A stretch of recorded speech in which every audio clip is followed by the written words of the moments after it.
Gawa tayo ng cappuccino. Kailangan lang natin ng 1 teaspoon of Nescafe and then 1 teaspoon of white sugar and 2 teaspoon of hot water.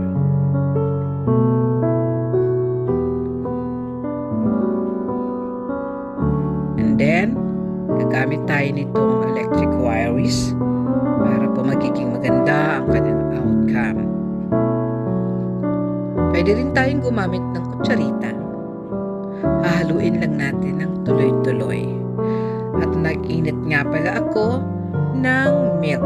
You can use fresh milk or evaporated milk para imimix po natin dyan. Yan na po.